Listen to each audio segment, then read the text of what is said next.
this is the field of a dipole.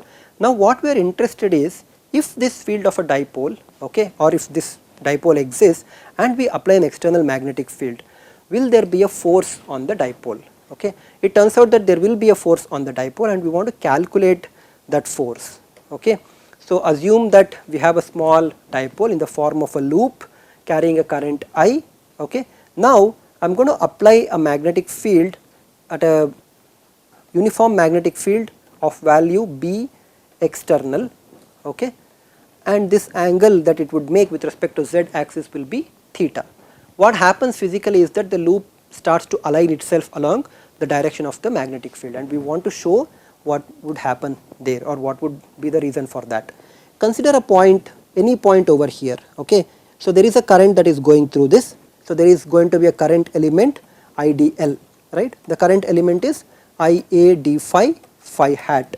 Of course, I will also replace this phi hat by cos phi y hat minus sin phi x hat in the xyz coordinate system, and then I ask for what is the magnetic torque at this point. Okay, so if I call this point as P, I want to find out what is the torque at that point P. Okay, torque I know is given by R cross F, right, where R is the vector which is drawn from the origin, the fixed point, to the point where I am calculating the torque. So if this is the origin, this is the vector R, and you know, it's like I am applying a force up here. What is the force at point P?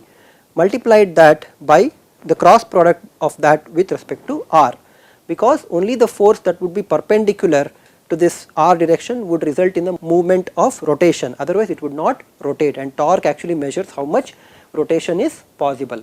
Okay. So the torque dTm at the point P is given by R cross dF, and this force is because of the magnetic field that we have applied, because of the external magnetic field that we have applied. So this becomes dFm. Okay. So now let me write down what is R here. R is A cos phi x hat plus A sin phi y hat. Okay. What is the magnetic force dFm at point P?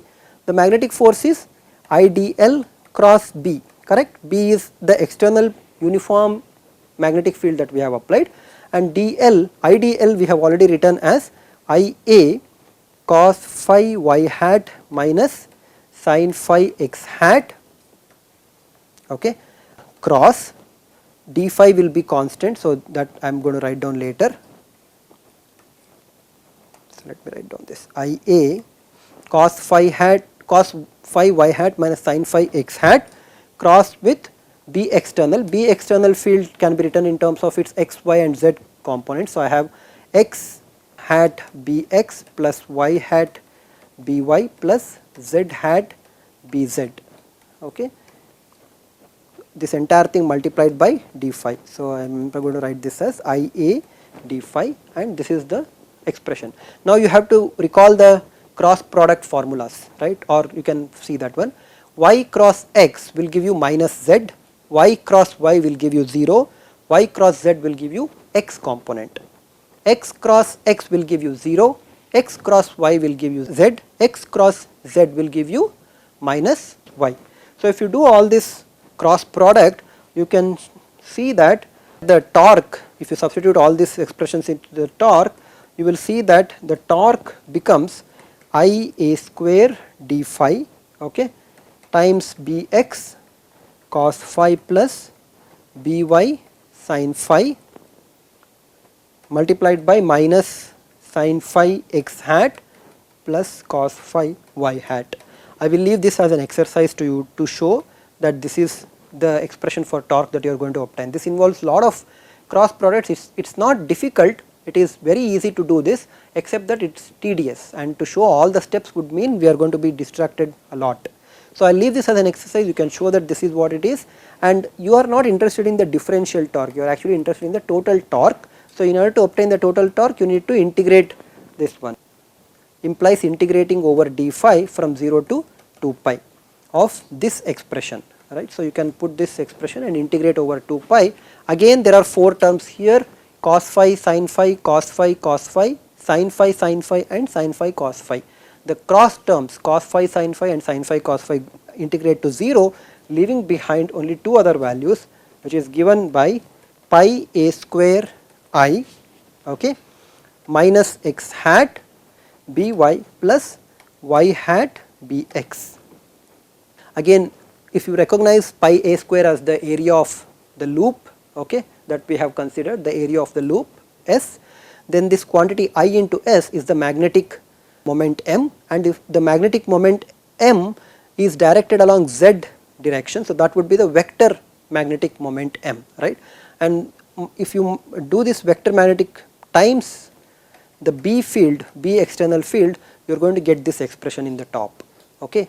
And instead of writing this as mz prime z hat, it is customary to write this as m cross B, okay. So this is m cross B, because the loop can have any direction, the magnetic moment of the loop can be directed in any way, but as long as the field is uniform over the loop, and this is important, you are not considering loops of radius kilometers, okay, you are considering loops of very very tiny radius over which the magnetic field is going to be uniform, then the torque, magnetic torque that is produced because of the magnetic force is given by m cross B, okay.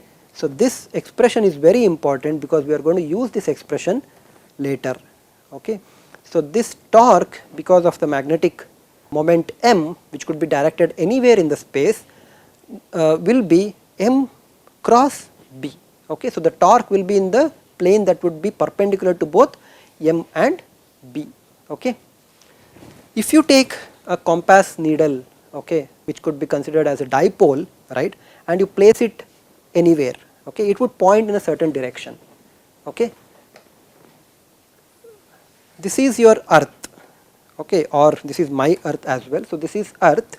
Earth has magnetic field which can be thought of as a big bar magnet of magnetic poles south and north, except that the geographic north is located at magnetic south and geographic south is located as magnetic north. Of course, this magnetic pole itself actually reverses direction every few thousands of years.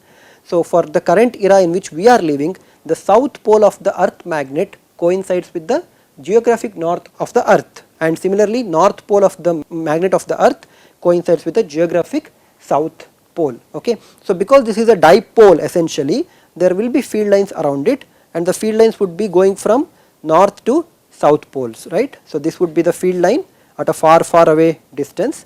So the field line actually goes through somewhere over here, and then there are field lines surrounding this. Now because there is a field here, and if I now take a compass and then place the compass here, the compass would actually point to the north, okay, because the magnetic moment would affect it in such a way that the compass would actually point to the geographic north, because it would be aligning in the opposite direction to the magnetic field B. So it would point in the direction to the geographic north, okay, and that would be the magnetic field.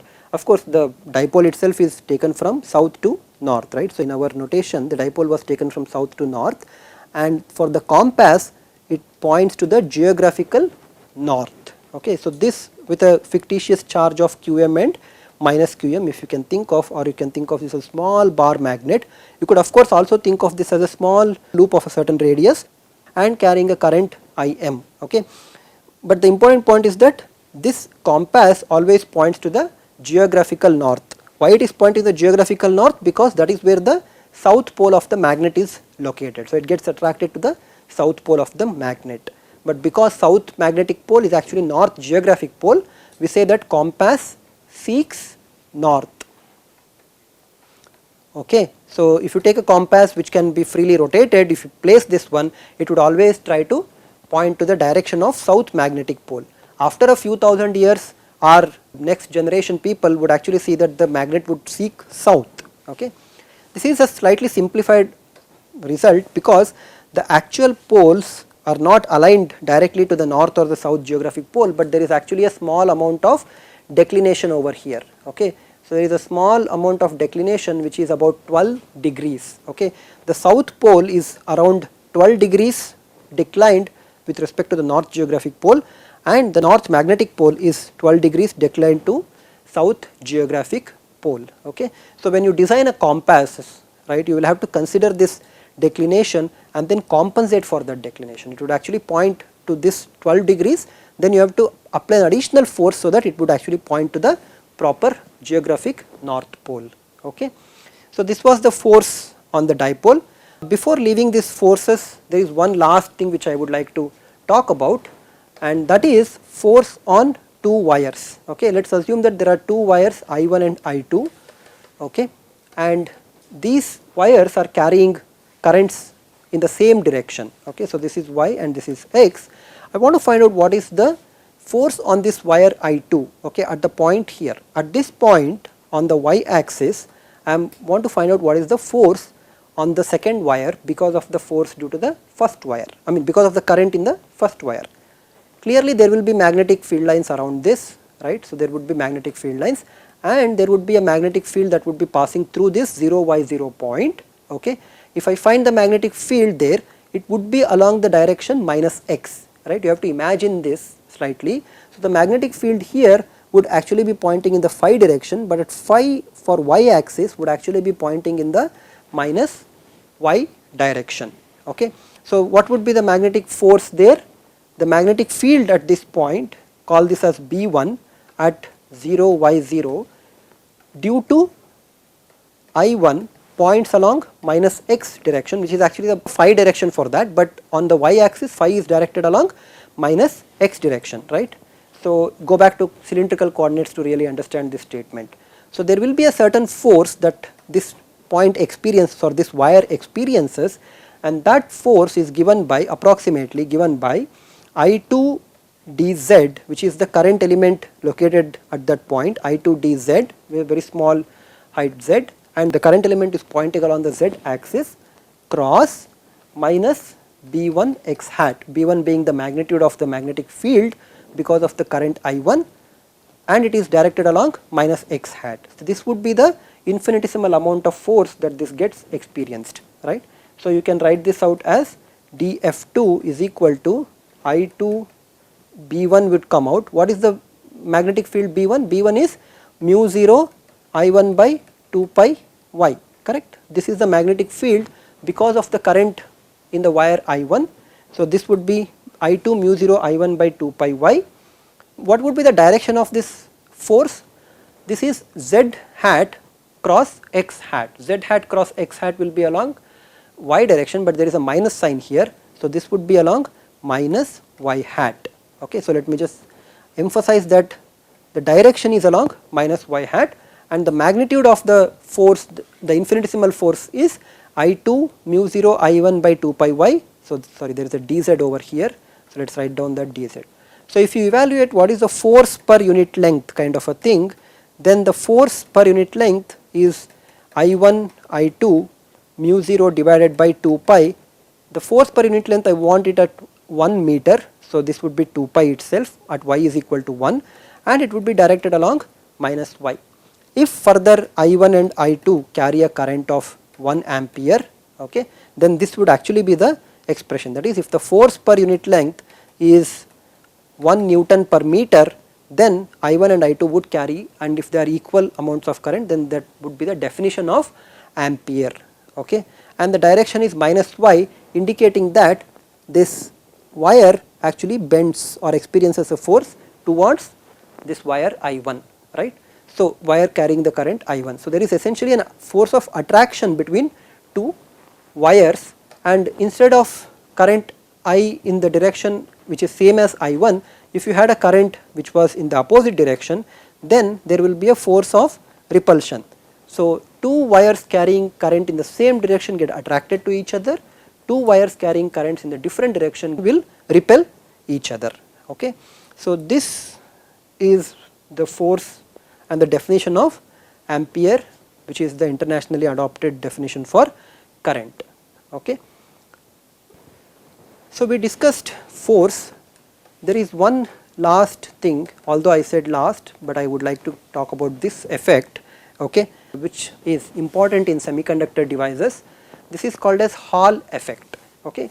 What is Hall effect? It is simple. You take a conducting material, even if it is not perfectly conducting, do not bother, it is alright. You take a material, okay, there must be some way of some amount of current it must sustain. So it could be, for example, a semiconductor bar, okay, having a thickness T and having a width W, and it is uniform in the Z direction, if I am going to assume that one. And I can force a current through this, okay. Let us say I force a bias current of I0 through this one, which means that there would be charges which would be flowing. If the semiconductor bar has holes, then the holes will be flowing along this direction I0, the electrons would be flowing opposite to I0, okay. Now you have, let us also put down the axis to the top is Z, this side of the axis is Y, and the direction of the current is X, okay.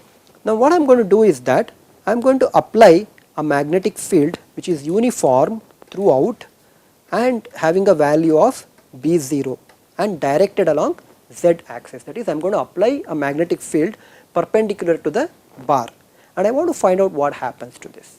It turns out that because of this magnetic field, there will be a charge separation leading to a voltage difference between the two faces of the bar that we are considering, a conducting bar that we are considering, and this would produce an electric field which in turn will produce a voltage between the two faces or the two ends of the bar, and this voltage is called as the Hall voltage, and we are going to discuss what is this Hall voltage, and this element itself is sometimes called as a Hall sensor, okay.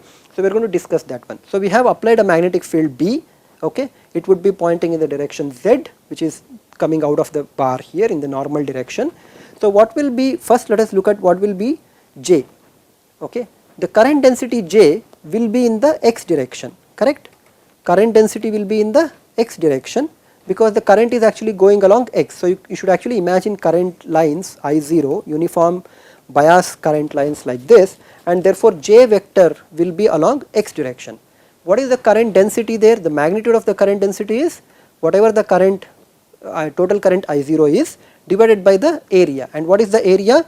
The cross sectional area through which these lines are coming out is W into T, right. So this is the cross sectional area that they are coming out, and this has W and T, right. So width of W and thickness of T, and this is the magnitude of the current density, and the vector current will be equal to I0 divided by Wt into X hat.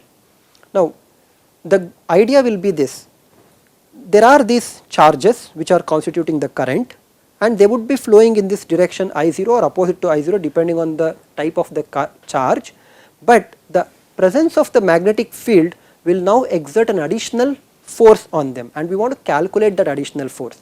We already know what is the force exerted because of the magnetic field, that would be Q into V cross B, right. I know B is directed along Z direction, I do not know what is V, I want to find out what is V, and to find out V, recall the relationship between J and V. J is given by the volume charge density rho V multiplied by the velocity of the charge carriers, which is V bar. So if I know J, I know V, if I know V, I know Fm, if I know Fm, then I can find out what is the resultant force. From the resultant force I can know what will happen to the charges. This is the goal, okay. So first find out, so this is my first step, this is my second step, and third step would be to evaluate the total force on the charge carriers, okay. So using this expression, I know what is J, I can easily find out what is V. V is given by I0 divided by Wt rho V going along X direction, okay. So I have completed the first step. So what would be the magnetic force? Magnetic force will be the charge carriers experience. Since this is not a single charge but rather a charge distribution, I need to modify this equation slightly. This becomes dFm, the infinitesimal force that this experience, or the force that is experienced by the charge carrier, that would be in place of Q, that becomes rho V, correct. So the magnetic force, the differential magnetic force, or the magnetic force in a sense that the charge distribution experiences, is given by I0 divided by Wt. Rho V cancels out because rho V is in the denominator, rho V is in the numerator, that goes away. So I have X hat cross B0 Z hat gives me I0 B0 divided by Wt, okay, and X cross Z will be along minus Y direction. What's interesting to note is that this force that we have obtained is completely independent of the type of charge carrier. independent, I am going to write this one down to emphasize this, independent of polarity of the charge.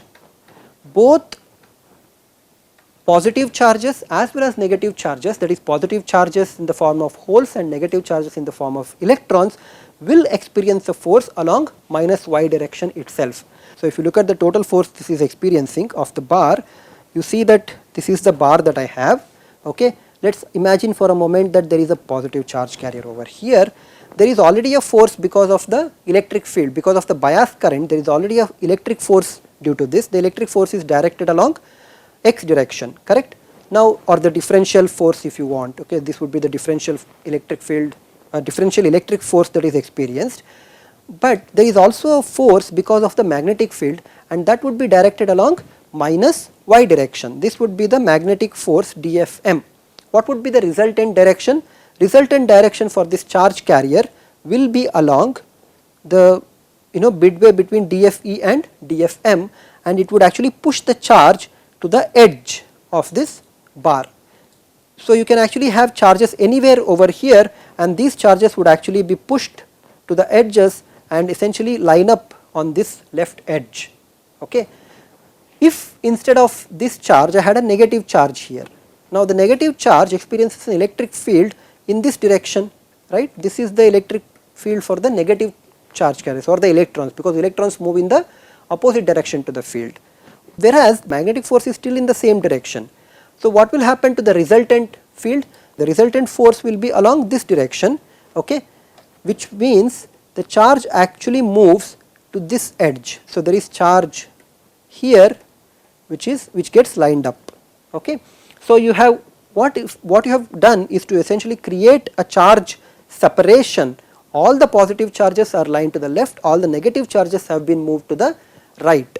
Because of this there will actually be an electric field inside, right. So there will be an electric field inside which would be directed in this way, and this electric field will create a certain potential difference if you apply, okay, if you connect two conducting wires to this, you will see that there will be a potential that is developed, okay. So you will see that there is a potential developed, and this potential is called the Hall potential. What is the potential? Well, first we need to look at what is the electric field that is developed, okay. The electric field that is developed must be such a way that it actually opposes whatever the magnetic force is, because it has to create a magnetic force, I mean it has to create a force balance, so it would actually be enough to oppose the magnetic field. So for electric field is force per charge, so this would be minus dFm divided by rho v, correct. dFm being the magnetic force divided by rho v, and this minus sign because the electric field, because of the Hall effect, has to oppose the magnetic force, right. So if you substitute expression for dFm and carry out the simplification, you are going to get the electric field as I0 B0 divided by Wt, rho v is there, okay, times y hat. This is correct because the electric field is directed from the positive to negative charges. I am getting the Hall electric field also directed along the positive y axis, and this is all right. So what would be the Hall voltage? Voltage will be electric field times the width, or the integration of the electric field from point here onto the left to the point on the right. So this would be the Hall voltage, and that will be equal to the electric field, fortunately is uniform here, or in the case that we have considered, this would be the Hall voltage into W, that is given by I0 B0 divided by rho v thickness T. This is the Hall voltage, and it is very important. Why? Because if you look at the Hall voltage, it actually depends on rho v, and we know that if the bar is made up of entirely positive charge carriers, okay, then the Hall voltage will be positive. If the bar is made up of negative charge carriers such as electrons, then the Hall voltage will be negative. So if I want to test a bar, whether it is p type bar or an n type bar, then it is very easy for me to do so, right. I establish a certain bias current, and then I connect two conducting wires and put a voltmeter over here, right, and then apply a magnetic field which is uniform in normal direction to the bar, and I will see the polarity of the voltage. If the polarity is positive, then I know that the charge carriers are all positive, otherwise I know that the charge carriers are negative. In fact, this was used to establish the fact that there are holes and holes are positively charged by early semiconductor people who conducted these experiments. And these Hall sensors are actually available, which do not actually require an external magnetic field. Earth has a magnetic field, so you take a Hall sensor, place it on Earth, and then that Earth's magnetic field itself will do the charge separation and then generate a Hall voltage. Okay, that can be used in fact to measure the magnetic fields as well. So this was to kind of find the charge distribution, but you can turn it around and say, I know what the charges are. Let us say I just take a piece of metal, then I place it in the magnetic field, then the charges, the Hall voltage would be of a certain polarity, and the magnitude of the Hall voltage depends on the magnitude of the magnetic field. So assuming that this magnetic field is uniform, I can actually find out the magnetic field itself. I can measure the magnetic field. Okay. So this was what we wanted to discuss about force and torque on the dipoles because of the magnetic fields.